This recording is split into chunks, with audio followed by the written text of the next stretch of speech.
നമസ്കാരം, ഇത് the Indian.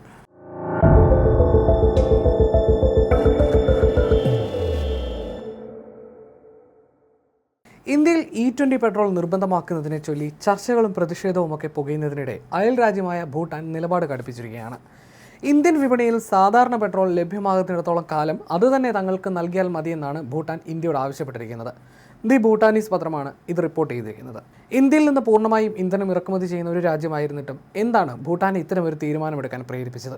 Mileage കുറയുന്നതുമായി ബന്ധപ്പെട്ട പ്രശ്നങ്ങളാണ് ഇന്ത്യയിലെ കഥയെങ്കിൽ ഭൂട്ടാനിലെ കഥ മറ്റൊന്നാണ്. ഭൂട്ടാനിലെ കുത്തനെയുള്ള മലയോര പാതകളും നിലവാരമില്ലാത്ത ഇന്ധന സംഭരണ സംവിധാനങ്ങളുമാണ് എഥനോൾ ചേർത്ത പെട്രോളിനോട് വേണ്ട എന്ന് പറയാൻ ഭൂട്ടാനെ പ്രേരിപ്പിച്ചത്.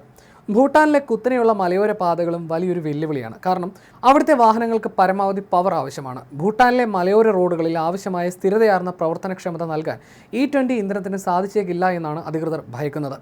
സാങ്കേതിക കാരണങ്ങളും ഭൂട്ടാൻ ചൂണ്ടിക്കാണിക്കുന്നുണ്ട്. ഭൂട്ടാനിലെ ഭൂരിഭാഗം ഇന്ധന ഡിപ്പോകളും കടുത്ത ഈർപ്പമുള്ള മലയോര മേഖലകളിലാണ്. അവിടുത്തെ പഴയ ഭൂഗർഭ ടാങ്കുകളിലേക്ക് വെള്ളം ഇറങ്ങാനുള്ള സാധ്യതയും കൂടുതലാണ്. സാധാരണ പെട്രോളിൽ നിന്ന് വ്യത്യസ്തമായി E20 പെട്രോളിൽ ഹൈഡ്രോക്സിൽ ഗ്രൂപ്പ് അടങ്ങിയിട്ടുള്ളതിനാൽ ഇത് അന്തരീക്ഷത്തിലെ ഈർപ്പം പെട്ടെന്ന് വലിച്ചെടുക്കും. എന്നാൽ ശുദ്ധമായ പെട്രോൾ വെള്ളത്തെ അത്ര എളുപ്പത്തിൽ വലിച്ചെടുക്കില്ല. ടാങ്കുകളിൽ വെള്ളം കലർന്നാൽ ഇന്ധനത്തിൻ്റെ ഗുണനിലവാരം തകരും.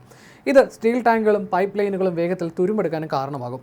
വണ്ടികളുടെ എഞ്ചിൻ പണിമുടക്കാനും ഇത് വഴിവെക്കും. അബദ്ധത്തിലെങ്ങാനും E20 ഇന്ധനം അതിർത്തി കടന്നെത്തിയാൽ പോലും അത് തിരിച്ചറിയാം. നേരിയ തോതിൽ വെള്ളം കലർന്നാൽ പോലും E20 പെട്രോളിന് പാലിൻ്റെ നിറമായി മാറും. ഇന്ത്യയിൽ നിന്ന് പൂർണ്ണമായി ഇന്ധനം ഇറക്കുമതി ചെയ്യുന്ന ഭൂട്ടാൻ നിലവിൽ ഗുണനിലവാരമുള്ള പെട്രോളാണ് വാങ്ങുന്നത്. ഇന്ത്യൻ പൊതുമേഖലാ കമ്പനികളായ IOCL, BPCL, HPCL എന്നിവയുടെ E20 ഓഫറിനോട് ഭൂട്ടാൻ വ്യാപാര വകുപ്പ് ശക്തമായ വിയോജിപ്പാണ് അറിയിച്ചിട്ടുള്ളത്. ഭാവിയിൽ എഥനോൾ അളവ് കൂട്ടുകയാണെങ്കിൽ മുൻകൂട്ടി അറിയിക്കണമെന്നും ചോർച്ചയില്ലാത്ത ടാങ്കുകൾ നൽകണമെന്നുമാണ് ഭൂട്ടാൻ ആവശ്യപ്പെട്ടിരിക്കുന്നത്. ഇന്ത്യയിൽ 20% എഥനോളും 80% പെട്രോളും അടങ്ങിയ E20 പെട്രോൾ അവതരിപ്പിച്ചത് വലിയ തോതിലുള്ള ജനരോഷത്തിന് കാരണമായിട്ടുണ്ട്. പ്രത്യേകിച്ച് 2023 മുമ്പ് നിർമ്മിച്ച പെട്രോൾ വാഹനങ്ങളുടെ ഉടമകളിൽ നിന്നാണിത്. ഇന്ധനക്ഷമത കുറയുന്നതായും അറ്റകുറ്റപ്പണി ചെലവുകൾ വർദ്ധിക്കുന്നതായും തേയ്മാനം കൂടുന്നതായും ഇവർ ആരോപിക്കുന്നുണ്ട്. ഈ E20 ഇന്ധനം മൈലേജ് നേരിയ തോതിൽ കുറയ്ക്കുമെന്ന് സർക്കാർ സമ്മതിക്കുന്നുണ്ടെങ്കിലും മെച്ചപ്പെട്ട ആക്സിലറേഷനും മികച്ച എഞ്ചിൻ പ്രവർത്തനക്ഷമതയും ലഭിക്കുന്നത് വഴി ഈ നഷ്ടം പരിഹരിക്കപ്പെടുമെന്നാണ് വിലയിരുത്തപ്പെടുന്നത്.